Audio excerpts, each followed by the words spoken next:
कि अगर आप एग्रेशन करेंगे तो पहला स्टेप तो आपका होगा, उसके बाद कहाँ चीज़ जाती है वो फिर हमारी। अभी कल ही वो जो वॉर एक्सरसाइजेज हो रही थी उस पर भी आपने देखा कि चीफ की जो है वो पिक्चर आई थी, यानी was there standing on the tank और वो डिलीवर कर रहे थे अपनी स्पीच को।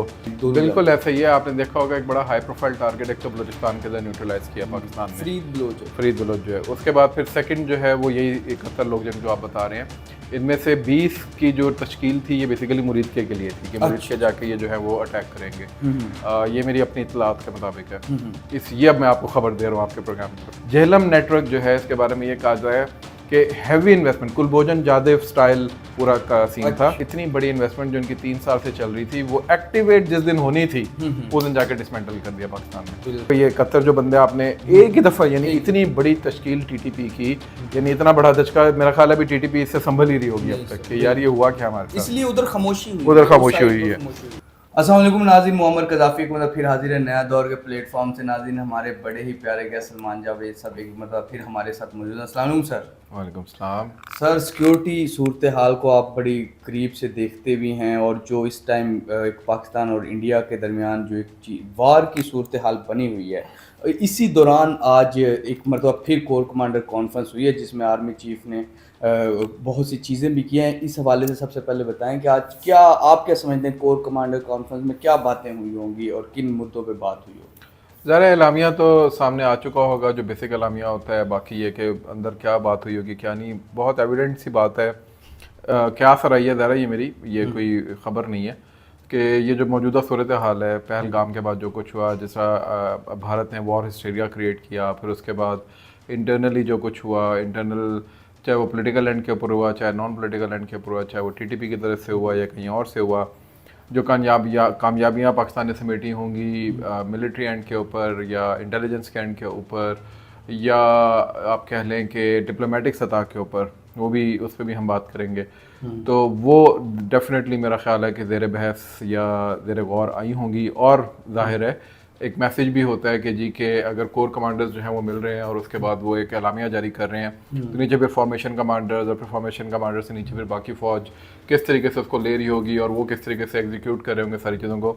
अभी कल ही वो जो वॉर एक्सरसाइजेज हो रही थी उस पर भी आपने देखा कि चीफ की जो है वो पिक्चर आई थी, यानी was there standing on the tank और वो डिलीवर कर रहे थे अपनी स्पीच को। किस्म की एक्सरसाइजेज थी जो चल रही थी, तो उसमें वो आपने ये देखा होगा कि इस किस्म की चीज़ें जो हैं वो हो रही हैं। तो ये मुसलसल एक पोस्चरिंग है, ये एक जेस्टर होता है ड्यूरिंग द वॉर टाइम या ड्यूरिंग द कॉन्फ्लिक्ट टाइम कि आप बेसिकली फर्मली खड़े हुए। और ना सिर्फ ये कि आप फर्मली खड़े हैं, जो इंपॉर्टेंट चीज़ है इसके अंदर वो ये है कि कोर कमांडर्स का साथ चीफ के बैठे रहना, इट शोज़ कि जो भी ये बात करना चाह रहा है या जो भी ये मैसेजिंग करना चाह रहा है कि फ़ौज के अंदर शायद कोई डिस्पैरिटी है, फ़ौज के अंदर कोई शायद सर इधर तो नजर नहीं आ रहा, लेकिन इंडिया की जानिब से नजर आ रहा है। इंटेलिजेंस का एक बंदा उन्होंने निकाल दिया, फिर एक काफी जो इंडियन साइड के कुछ सिपाही थे उनको मतलब अच्छी खासी पोस्टों पे उन्होंने सिखों को, जिस तरह 5 सिखों को भी मार दिया, वो रिसेंटली आपने देखा होगा। ये तो देखें भारत का प्रॉब्लम ये है कि इट्स वेरी, देखें अगर हम रियलिस्टिकली बात करें तो ज़ाहिर है भारत एक बहुत बड़ी फौजी कुव्वत तो है, लेकिन इसका ये हरगिज़ मतलब नहीं है वो शायद उतने ही इफ़ेक्टिव भी हों। इफ़ेक्टिवनेस आपकी उस वक्त पता चलती है जब लड़ाई का वक्त आता है। पाकिस्तान जो है वो एक बैटल हार्डेंड फौज अब रखता है, क्योंकि पिछले 20-25 सालों से हम मुसलसल तकरीबन हालत जंग के अंदर हैं। दहशतगर्दी के खिलाफ जंग, इंटरनली बहुत सारे कॉन्फ्लिक्ट्स, एक्सटर्नल थ्रेट्स। अच्छा, इंडिया के बारे में ये बड़े मज़े की बात है कि बहुत बड़ी जंग, बहुत बड़ी एक ताकत वो रखते हैं, 12 लाख से ज़्यादा की उनकी एक फ़ोर्स है, पाकिस्तान की आधी से भी कम से फोर्स मौजूद है।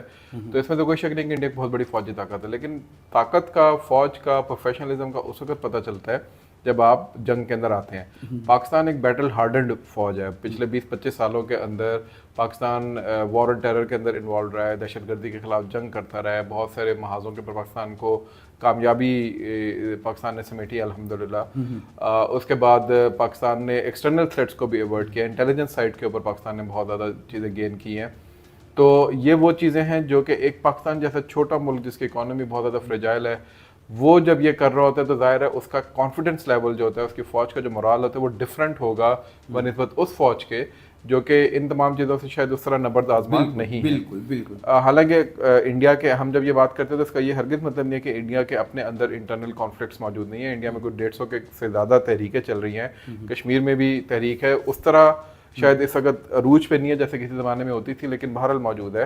7-8 लाख फौज या सिक्योरिटी फोर्सेस के लोग उनको वहाँ पे बिठाने पड़ रहे हैं।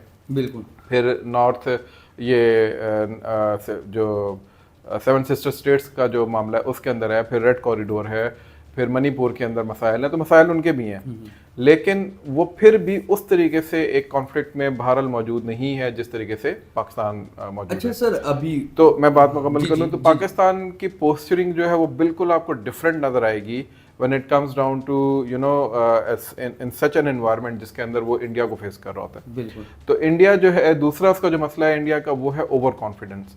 इंडिया की इकॉनमी बेहतर है तो वो मुझे अल्फाज कहते हुए थोड़ा सा अजीब सा लग रहा है, लेकिन नौ दौलती होते हैं ना, तो वो फिर अपनी हर चीज़ को शो ऑफ करते हैं। तो इंडिया का भी ऑलमोस्ट वही सीन है। इंडिया जो है उसके पास पैसे जैसे थोड़े से आगे हैं तो वो समझता है कि वो इलाके का चौधरी बन गया। तो मैं उस दिन एक कॉलम पढ़ रहा था, बड़ी अच्छी बात किसी ने कही हुई थी कि बाकी ममालिक का तो हमें साउथ एशिया में या एशिया में नहीं पता, स्पेशली जनूबी एशिया में, लेकिन पाकिस्तान जो है वो इलाके का चौधरी है, छोटा वाला चौधरी से, लेकिन चौधरी है, पग भी पहनता है, मूछों को ताव भी देता है, सब कुछ करता है, वो इंडिया के आगे झुकता भुकता नहीं है। तो ये एक बहुत बड़ा एक इंडिया के लिए जिसे कहते हैं ना इरिटेटिंग किस्म का बिहेवियर है उसके लिए। तो वो हर वक्त उसकी कोशिश होती है कि किसी तरीके से पाकिस्तान को, जैसे कि पंजाबी में थल्ले ला ले, वो हो नहीं रहा। तो वो पोस्चरिंग जो है पाकिस्तान की वो बहुत इंपॉर्टेंट है, आई होप के लोग फिर समझते हैं। इसी वजह से फिर पैनिक होता है उधर, और जब पैनिक होता है तो वो फिर राफेल्स भी पकड़े जाते हैं उनके, जब पैनिक होता है तो उनके 5 अनफॉर्चुनेट रिसेंटली अभी सर राफेल्स आए थे, वो क्यों भाग गए? मतलब उनमें कोई अभिनंदन टाइप कोई और तो नहीं नजर आया क्या? आप क्या समझते हैं, उन्होंने कोशिश तो की थी?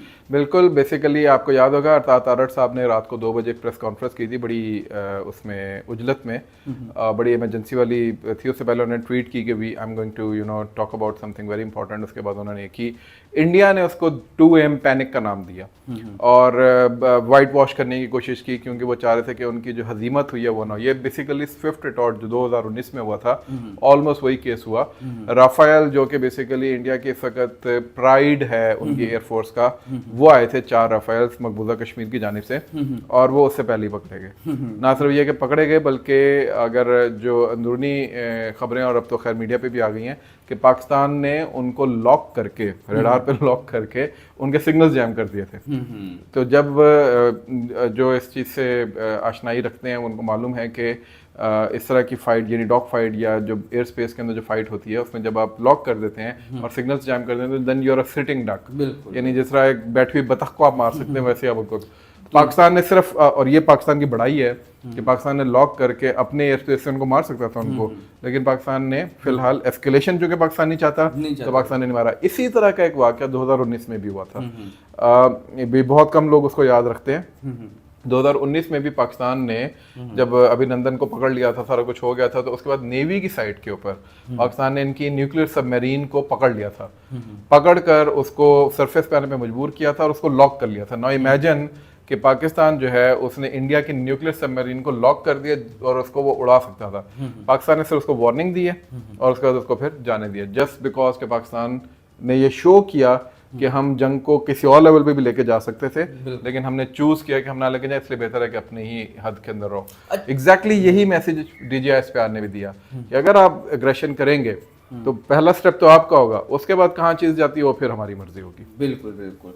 अच्छा, दूसरा सर, अभी हम देख रहे थे कि मकबूजा कश्मीर के जो आम लोग हैं उनके घरों को मतलब कि आग लगाई जा रहा है, तोड़ा जा रहा है। उन आम शहरियों का क्या कसूर है? एक तो मोदी ने फॉल्स फ्लैग ऑपरेशन जिस तरह एलिजिडली उन्होंने करवाया, और उससे बाद फिर वो ये सारी चीज़ें, आप क्या समझते हैं वो क्यों आम शहरियों को तंग कर रहे हैं, वहाँ से निकालना चाह रहे हैं? मोदी का तो ये अब खुल के सामने आ गया ना। अब तो उसको देखें, जो उसके क्लोजेस्ट एलाय जिनको वो कहता था, जिसके अंदर अमेरिकन थे, जिसके अंदर रशियंस थे, जिसके अंदर कुछ और ममालिक थे, फ्रांस वगैरह, जर्मनी वगैरह, यूरोपियंस, उन्होंने भी खुल के उसका साथ नहीं दिया, बल्कि ये कह जी कि आप जो है वो डीएस्केलेट करें, आप रिस्ट्रेन करें, आप मतलब यानी वो सारी बात की है। So nobody actually bought what Modi और his government tried to sell. तो वो अब उसकी अपनी मुल्क से भी आवाज़ें उठना शुरू हो गई हैं, भाई ये हमें लग रहा है कि फॉल्स फॉलो, उनके अपने इंटेलिजेंस जो पुराने ऑफिसर्स हैं वो ये बात कर रहे हैं कि आपका इंटेलिजेंस फेलियर है और सारा कुछ है। बिल्कुल। तो एक पैनिक है। अब पैनिक के अंदर वो फिर क्या कर रहे हैं कि वो अपना गुस्सा किस पे निकाल रहे हैं, मकबूजा कश्मीर के लोगों के ऊपर, क्योंकि वो ये शो करना चाहते हैं जी कि वो जो नॉर्मेलिटी का मंजन वो बेच रहे थे ना वहाँ पर, वो पूरी दुनिया को ये बता रहे हैं कि जी कि हम अपनी रेट वहाँ पे कायम कर रहे हैं और कोई हमारे सामने खड़ा नहीं हो सकता, कोई हमारे सामने दम नहीं मार सकता, कोई हमारे सामने जो है वो मज़ाहमत की बात नहीं कर सकता। 2000 से, ये तो सरकारी फिगर है, जो गैर सरकारी फिगर है उसमें 5000 से ज़्यादा लोगों को वो उठा के ले गए हुए हैं, डिसअपियर कर दिया है। 17 से 18 घर उन्होंने वहाँ पे मस्मार कर दिया सिर्फ इस प्रेमाइस पे जी कि ये मिलिटेंट्स के घर थे। तो इस सारे तनाजुर को सामने रखते हुए आपको नजर आता है कि मकबूजा कश्मीर के अंदर एक्चुअली नॉर्मेलिटी है कि नहीं है। और आप देखें इंडियन मीडिया की हरकतें, वो जाके मकबूजा कश्मीर के लोगों के शव कर रहा है वो माइक्स उनके जो लोग हैं कि जी आप पाकिस्तान के बारे में क्या कहते हैं, आप पाकिस्तान के आफरीन है कश्मीर के लोगों के ऊपर। आप वो क्लिप्स उठा के जाके देखें और आई वाज लाइक कि यार देखो ये भी हैं, यानी ऑक्यूपेशन के अंदर है, सारा कुछ है। एक भी कश्मीरी उस पूरे मीडिया के अंदर मुझे नजर नहीं आया जिसने पाकिस्तान के बारे में कोई बात कही हो। उन्होंने कहा जी आप अपना जाके, आपने जो 7 लाख 8 लाख यहाँ पे लोग रखे हुए हैं ना सिक्योरिटी वाले, उनसे जाके पूछें। सिक्योरिटी का ही वो सारा इलाका बनाया हुआ है जिस तरह, वहाँ तो एक मतलब कि वहाँ लोग कम है, ज्यादा सिक्योरिटी नजर आती है। वहाँ तो इस तरह से होता है। वो कहते हैं जहाँ पहलगाम है वहाँ जाते हुए, यानी नॉर्मली वहाँ पे जाते हुए 10-12 नाके हैं। और अब देखिए ना कितना बड़ा फेलियर है, मतलब इतनी बड़ी फोर्स है आपकी वहाँ पे और फिर ये हो जाए और आप कहें कि फॉल्स फ्लैग भी ना हो। अच्छा, हमने देखा पिछले कुछ अरसे से देखा कि पाकिस्तान की जो फौज थी, स्टेट थी, वो BLA, TTP इन जैसे अनासिर से मतलब कि लड़ रही थी और इनसे वो थी। तो इंडिया को अचानक क्या हुआ, वो क्यों दरमियान में, मतलब क्या समझते, उन्हें ये लगा कि शायद वो उनको इस तरह सपोर्ट कर लेंगे, इधर उन्हें मतलब कि पाकिस्तानी आर्मी को इधर इंगेज करके पीछे से वो कुछ कर लेंगे, जिस तरह अभी हमने देखा 51 दफ़ा 51 लोगों को जो वो थे टेररिस्ट, और 20 को 70 तकरीबन लोगों को एक ही उसमें पाकिस्तान आर्मी ने मारा है। तो ये आप कैसे देखते हैं दोनों? बिल्कुल ऐसा ही है। आपने देखा होगा एक बड़ा हाई प्रोफाइल टारगेट एक तो बलूचिस्तान के अंदर न्यूट्रलाइज किया पाकिस्तान ने, फरीद बलोच जो है। उसके बाद फिर सेकंड जो है वो यही 71 लोग जो आप बता रहे हैं, इनमें से 20 की जो तश्कील थी ये बेसिकली मुरीदके के लिए थी कि मुरीदके जाके ये जो है वो अटैक करेंगे। ये मेरी अपनी इतलात के मुताबिक है। ये अब मैं आपको खबर दे रहा हूँ आपके प्रोग्राम के ऊपर। और जो दूसरी जो चीज़ है वो उन्होंने की है वो ये की थी कि ये जेहलम नेटवर्क जो पकड़ा गया, जिसकी DGISPR ने वो भी की थी, प्रेस कॉन्फ्रेंस भी की थी, उसमें तो उन्होंने जितना बताया। लेकिन जो मेरी अंदरूनी खबर है वो ये है कि ये 3 साल से ये नेटवर्क जो है यहाँ पे काम कर रहा था। अच्छा। और इसने यहाँ पे एसेट्स क्रिएट किए हुए थे और मकसद इसका यही था कि जब भी इस तरह की कोई सिचुएशन होगी जैसे आजकल है, तो ये इंटरनली जो है वो पाकिस्तान के अंदर जो है वो एक दहशतगर्दी का तूफान गर्म करेंगे। और एक साइड से ये TTP, एक साइड से ये वाला नेटवर्क, दूसरी साइड से बलूचिस्तान वाले, ये मिल के एकदम अंदर से इम्प्लोड करेंगे पाकिस्तान को, और बाहर से एक्सटर्नली जो है वो दोनों तरफ से, शायद वैसे ये कतर जो लोग हैं ये भी अफगानिस्तान की साइड से अनफॉर्चुनेटली आए, लेकिन ईस्टर्न साइड से तो डेफिनेटली इंडियंस आ जाते। लेकिन माशाल्लाह ये मैं आप कहूँगा कि पाकिस्तान की इंटेलिजेंस कम्युनिटी को आफरीन है, जिसको हम बहुत ज़्यादा बाद दफ़ा तनकीद का निशाना भी बनाते हैं बहुत दूसरी वजूहत की बिना पर। लेकिन ये आप देखें कि इस टफ, यानी जो पैनिक वाली सिचुएशन है उसमें ये बहुत बड़ी कामयाबी है कि आप एक नैरेटिव, एक जेहलम नेटवर्क जो है इसके बारे में ये कहा जाए कि हैवी इन्वेस्टमेंट, कुलभोजन जादेव स्टाइल पूरा का सीन था। और उसके अंदर इतनी बड़ी इन्वेस्टमेंट जो उनकी 3 साल से चल रही थी, वो एक्टिवेट जिस दिन होनी थी उस दिन जाके डिसमेंटल कर दिया पाकिस्तान ने। तो ये एक बहुत बड़ी माशाल्लाह कामयाबी है। आई होप कि आगे भी इसी तरीके से रहे और अल्लाह से दुआ भी यही है। दूसरी साइड पे ये कतर जो बंदे आपने एक ही दफा, यानी इतनी बड़ी तश्कील TTP की, यानी इतना बड़ा धचका, मेरा ख्याल है भी TTP इससे संभल ही रही होगी अब तक कि यार ये हुआ क्या हमारे साथ, इसलिए उधर खामोशी हुई है। तीसरे साइड पे ये आपने बलूचिस्तान वाली साइड पे तो एक ही दफा में पाकिस्तान ने हार्ड पावर, वो जो कह रहे हैं ना हार्ड स्टेट की हार्ड पावर, उसको दिखाया। और फिर एक्सटर्नली भी आपने जो है वो ये काम किया। और फिर डिप्लोमेटिक एंड पे साग डार साहब से आपको 10 इख्तलाफात होंगे, लेकिन उन्होंने बड़े अच्छे तरीके से अपने आप को, और उनकी पोस्टिंग, उन्होंने रियासत का जो बयानिया है वो बड़ा अच्छे तरीके से उन्होंने दिया। तो मेरा ख्याल है कि पाकिस्तान के लिए बड़ी ज़बरदस्त एक अपॉर्चुनिटी है कि इस मोमेंटम को अब कायम रखें। सबसे इंपॉर्टेंट चीज़ जो मैं इसमें बात आपको, ये ज़िमनन बात मैं आपको बताता हूँ लेकिन बहुत इंपॉर्टेंट है, ये मैंने अपनी एक व्लॉग में भी कही है जो सबसे बड़ी कामयाबी पाकिस्तान की इस बार हुई है वो ये हुई है कि without any effort, frankly I know कि हमारे पॉलिसी मेकर्स ने कभी इसके ऊपर संजीदगी से नहीं सोचा, और ये सबसे बड़ी हमारी कमजोरी है। Without any effort, you know, ये मैं कहूँगा डिवाइन इंटरवेंशन है, ठीक है। आपकी ऑडियंस में बहुत सारे लोग हैं जो इन चीज़ों में बिलीव नहीं करते, but we do believe in these things. कि डिवाइन इंटरवेंशन है कि पाकिस्तान को पूरी दुनिया से जो है वो अचानक मुसलमानों ने उसके अंदर सपोर्ट करना शुरू कर दिया कश्मीर कॉज को, जिसकी वजह से जो इंडिया है डिप्लोमेटिक सतह के ऊपर उसको बैकफुट पे जाना पड़ा। तो ये इंडिया के लिए एक बहुत बड़ी हजीमत है, not only on the military side but also on the diplomatic side. ये भी एक वजह है कि ये इंडिया को शायद ज्यादा पैनिक कर रही हो और वो चाह रहा हो कि पाकिस्तान से हिसाब बराबर करने के लिए कहीं ना कहीं मैं हमला जरूर करूं ताकि मैं जरा अपनी इज्जत रख लूं। तो क्या ये हमला हो सकता है? जिस तरह वो अग्रेसिव, उनका मीडिया तो बड़ा अग्रेसिव नजर आ रहा है, और उनका मीडिया देखते तो इस तरह जिस तरह डेली जंग होती है और डेली बॉर्डर पे कुछ 10-12 हज़ार फौजी आपस में लड़ते हैं और फिर वापस चले जाते हैं, उनका मीडिया तो इस तरह शो करता है। क्या कुछ होगा या सिर्फ इसी तरह बातें हो कि खत्म हो जाएंगी? आप कैसे देखते हैं? काश कि आपका मुझे ना ये इजाजत देता तो मैं कुछ जरा बिलो द बेल्ट बातें करता इंडियन मीडिया के बारे में, लेकिन चूंकि मुनासिब जगह नहीं है तो मैं नहीं करूंगा। लेकिन we all know it's a kind of joke for us, ये मजाक है, सर्कस है बेसिकली। आप गौरव आर्या को देख लें, बिल्कुल ठीक है, मतलब वो कल मैं वीडियो देख रहा था, ईरानियों के ऊपर उसने चढ़ाई की हुई थी और ईरानियों को पता नहीं वो गालियां दे रहा है, ईरानियों को कह रहा तुम भी फारग हो, ये है वो है फला है। अच्छा, अभी आजकल तालिबान के साथ उनके जरा अच्छे ताल्लुकात है तो उनको वो कुछ नहीं कर रहा, लेकिन कल को तालिबान को भी गालियां देगा, फिर वो पाकिस्तान को तो गालियां, फिर उससे पहले बांग्लादेश को गालियां दे रहा है। मतलब उनका तो मीडिया जो है वो मैंने कहा ना वो नौ दौलतियों वाला, कि मोहल्ले में मेरे पास पैसे ज्यादा आ गए तो मुझे कोई बस आंखें दिखा के दिखाए तो वो मैं ऐसी की तैसी उसके फेर दूंगा। तो ये किसी भी एक मेच्योर रियासत का कभी भी इस तरह का कॉन्डक्ट नहीं होता।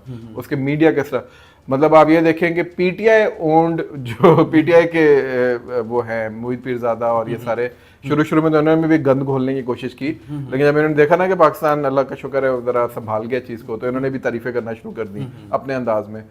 वजाहत खान जो है बड़े हमारे वेज ब्रो जो है, वो कल उन्होंने एक ट्वीट की कि इंडियन मीडिया को देख के मैं शुक्र अदा करता हूँ कि मैं Pakistani media, I am happy कि उन्होंने अपने आप को पाकिस्तानी दोबारा कह लिया।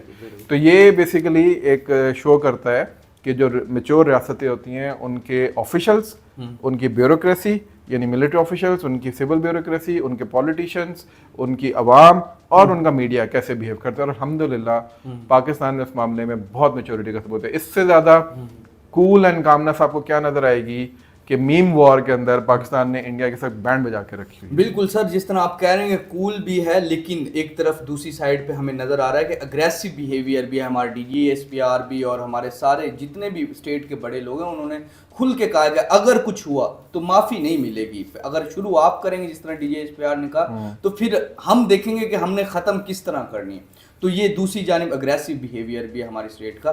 फिलहाल के लिए नाज़रीन, नया दौर से मोहम्मद कज़ाफ़ी को और सलमान जावेद को इजाज़त दीजिए। खुदा हाफिज़।